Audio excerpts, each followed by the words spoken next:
Hey folks, my name is Mark. If this is your first time on the channel, thank you for watching.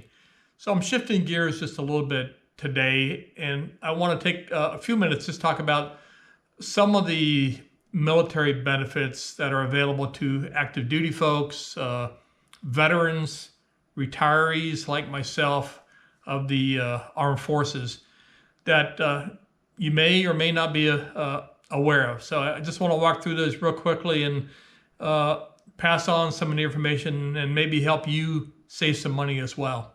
So let's first talk about some of the lodging options that's available. I've used quite a few of these in the past. My wife and I have gone out to different military resorts, lodging, etc. And I'll talk to you about some of the different options that are available to us. So the first one, this is one called Armed Forces Vacation Club. ASVC, I think is what it's called if you want to Google it. And I'll put the link to the website in the comments or the description of this episode. But this is a nice perk. It's managed by the RCI folks that manage timeshares. And they make timeshares around the entire world available to military folks, retirees, and even veterans as well. And it's very cheap. I stayed one here a few years ago at St. Thomas in the Virgin Islands, and I think we paid like $350 for a week to stay at one of these places. And in fact, we got another one reserved in Orlando, Florida this coming fall. So take a look at this. The search engine on this is extremely good. And like I said, they got places all around the world that you can stay at. So another one is just your typical Department of Defense lodging that's available at most military installations. Most of y'all are probably familiar with that. We've stayed at those, and those are just like a hotel type of room.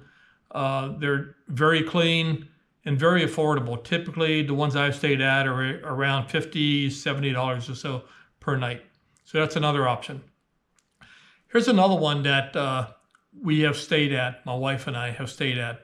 There's actually 4 of these government style resorts around the globe. One is in Edelweiss, Germany, which is in the southeast part of Germany. We stayed there twice. We love that place. So if you haven't ever been there, check it out. It's a great resort. Another one is in Honolulu, Hawaii, called Halikoa.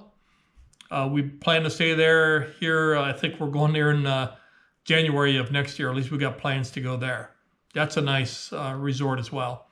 Another one is in Orlando, Florida. It's called Shades of Green. We haven't been there. I actually played golf at the golf course that's adjacent to that resort, and it looks very nice as well. And it's a lot cheaper than what you would stay at a Disney resort. It's right there on the Disney complex, which makes it very nice. And the last one is a resort in Seoul, Korea. It's called Dragon Hill Lodge. We stayed there a few times, and we love that place as well. And all these resorts, the nice thing about it is, besides them being relatively inexpensive, they offer tours managed by the resort to go out where you don't have to really rent a car if you don't want to.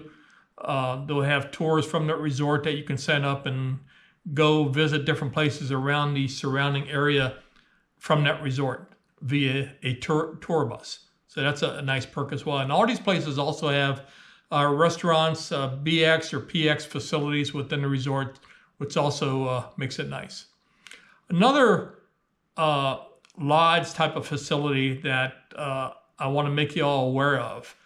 We have an RV, and most military installations have RV camping or campgrounds at these different military installations. But along with that, there's lodging facilities at many of these locations. And I'll give you a couple of these that I know about, and I know there's more. But one near me that we go to quite a bit, we take our RV there quite a bit, is at Camp Lejeune in North Carolina. It's right on the coast. So besides having RV camping, they also have some good lodging facilities, and you're literally right on the ocean.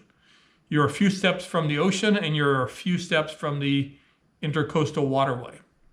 Another military base is in Virginia Beach in Virginia. It's called Dam Neck. They have lodging facilities there as well. And I know there's others. There's some down in Florida off the Gulf Coast as well. And there's a website if you want to just Google military lodging and RV parks. I'm sure a lot of these besides the ones I mentioned here will come up, but they're all around the world, these type of facilities. I was stationed in Japan. I'll give you another example. There's a couple in Japan that are really nice. One is in Tokyo. It's called, I think, New Sana or something like that. Sorry. And there's another one in Japan near Tokyo called Tama Hills Lodge. So those are just some examples of lodging facilities that are very nice and can save you quite a bit of money. The next thing I want to talk about, I'm sure you're all familiar with the AAFES store or the NAX store that's on the military installations for the Army, Air Force, Navy, Marine Corps, etc. So the nice thing about that is, number one, you're not paying tax on what you buy there. But very recently, they started a affiliation with Home Depot and Bass Pro Shop. And there may be others that they started this with. But that's a nice perk. So places like Home Depot and Lowe's and Ace Hardware, for example, in the US, they offer a 10% discount for members of the military and retirees. So that's a nice perk. But on top of that, if, for example, we just did this, if you want to buy something through Home Depot, go to the AAFES site or the NAX site, and you'll see the link to Home Depot or Bass Pro Shop. And you can, if you know what you want, you can just order it there. So in addition to the 10% discount that you would get, you're also not paying a tax. We just bought a refrigerator using this process, and it saved us quite a bit of money. So that's another thing that just started here. I think it was last year that they started that program as well. So check that out. I'll put a link to that or maybe some more information about that in the description of this video. So the other thing I want to talk to you about is Space Age travel. I'm not going to go into details about that. I haven't used this extensively. When I do retire here in a couple of years, my wife and I would like to use that a little bit more. But there are hubs in the US and Europe and Asia that you can catch flights to different locations. Pretty much, I don't think there's really a cost to it at all. If there is, it's very minimal, maybe $10 to $20, but it's very, very cheap. The downside of that is you're flying Space A, as the name implies. You put your name on a waiting list, and the process is described. If you go on the website for Google Space A, and you'll see the Air Mobility Command website. It's very good. You can look at the seats that are available. You can sign up via that website. It's pretty intuitive how to do that. But real quick on that, as far as hubs in the U.S., if you're on the East Coast, a couple of the main hubs is Dover Air Force Base in Delaware. They fly a lot over to Europe, like Ramstein Air Force Base, for example, in Europe. Another hub is Charleston Air Force Base. They don't fly, from what I can tell on the website, they don't fly quite as much as flights do out of Dover Air Force Base. But I do see flights going from Charleston Air Force Base to Europe as well. And another is out of Baltimore Washington International Airport. They fly these flights called, they have these flights called Patriot Express that are chartered to fly people when they do a permanent change of station to and from Europe and the surrounding area over there. They take the flights out of there. But those are, if they have seats available, they make those available to military folks. But you have to kind of, if you kind of look at the website, you'll see during the peak season, during the summertime primarily, seats are probably hard to come by on a space available basis. But if you're retired, like maybe some of y'all are, during the non-peak season, the shoulder season, so to speak, you can get flights, I think, fairly easily. I looked at Dover Air Force Base just a week or two ago, see what the availability of seats were, and they had a lot of seats that were available and were not used.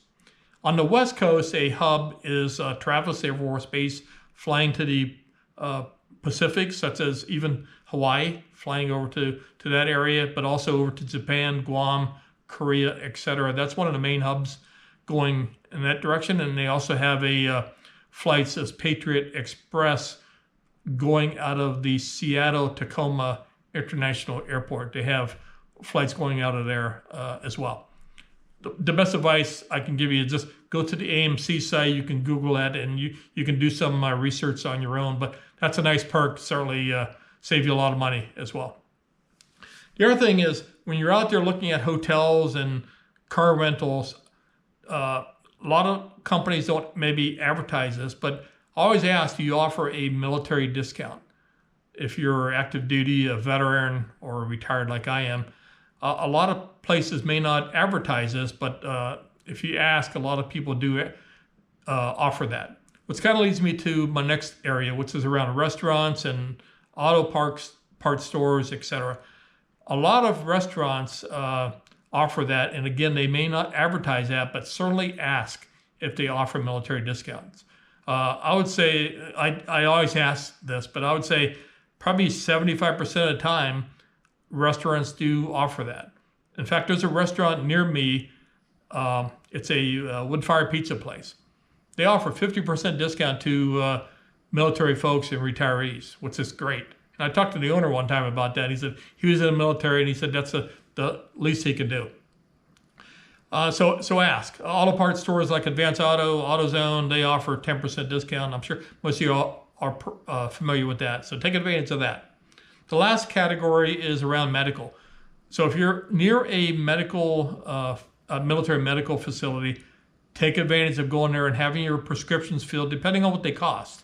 I have a few, and I remember a while back I looked at one, and it would have cost me, I don't know, $67 to get this filled at a local pharmacy. Whereas I had that prescription transferred over to the Womack pharmacy in North Carolina, and I paid nothing. So take advantage of that. If you have to go to the emergency room, I've used the Womack emergency room as a retiree a couple times, so there's no charge to do that as well. And the services at these military hospitals are top notch. I've used that one. I've used the emergency room at Camp Lejeune in North Carolina as well. So they're top notch. The last thing is Veterans Day. When Veterans Day rolls around, a lot of restaurants and whatnot, they offer free services, free meals, etc. So take advantage of that. So let me know in the comments, is there something or a major category that I'm missing that I didn't talk about as far as how you can save money as a military member, a retiree, a veteran, or whatnot? If there's something that I miss, maybe put that in the comments, and so we can let other of our friends know in the military about what they may be missing. I want to just close by saying, if you're in the military, are in the military, or were in the military, thank you so much for what you did, your service. It means a lot. And if you're in the military like I was, it's a brotherhood, it's a sisterhood, it's a camaraderie that you can't replace. So thank you for all the work that you are doing and have done to serve our great country. So with that said, thank you all for watching. Have a blessed day.